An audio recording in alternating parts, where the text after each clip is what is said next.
On Christmas Day, 1904, Carl Patterson was sailing off the coast of Papua New Guinea.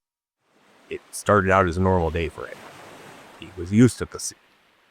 He became a sailor at the age of 17 and spent the better part of the last 12 years on the water. A sudden storm came seemingly out of nowhere. Tossing his boat around, he struggled to gain control of the vessel and make his way to Kokopo, where his company was headquartered. But he found himself on the wrong side of the island known as New Ireland. Things only got worse when he struck a rock off the coast of Tamar. His ship was taking on water fast. He had heard rumors that the natives on Tamar were cannibals. It left him with few choices. Either accept his fate in a watery grave, or risk becoming another man's meat. He dove into the water and swam ashore, watching the ship that he called home the last 6 years just sink to the blue waters of the Pacific. Exhausted, he collapsed into a hibiscus hedge and shut his eyes, whispering a prayer to himself. His arrival on the island drew attention of the locals. It wasn't long before he found himself surrounded.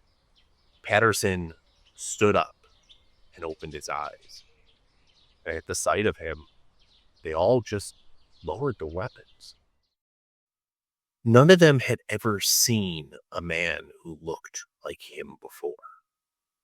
He was taller than any of the natives, with pale skin and striking blue eyes.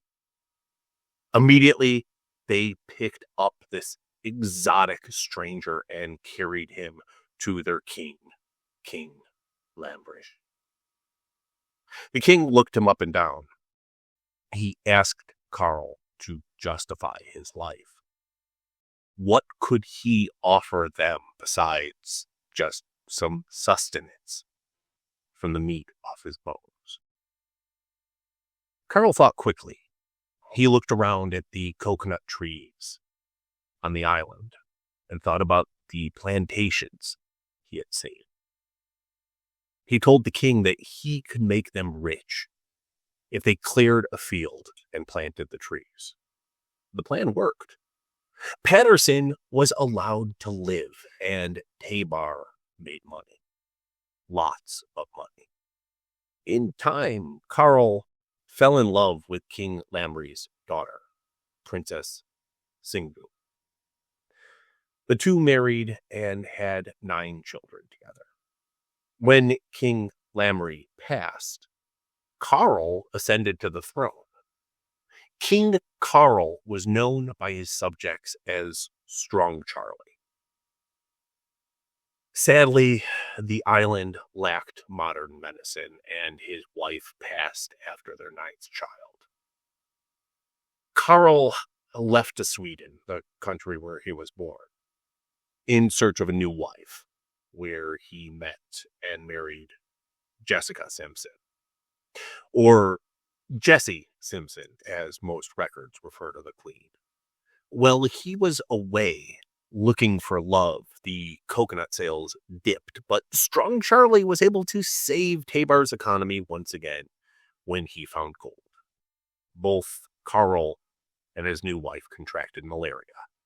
They'd leave the island for either Australia or Sweden and then come back after getting treatment only to contract it again. The disease eventually took Jessie's life, and Carl permanently moved to Sydney. His son, Frederick, was the next in line for the throne.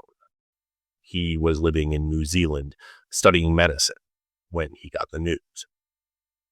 He quickly decided he had no interest in becoming king. He offered the island to Sweden, but they weren't interested. The island passed from Australia to Japan until Papua New Guinea claimed its independence in 1975.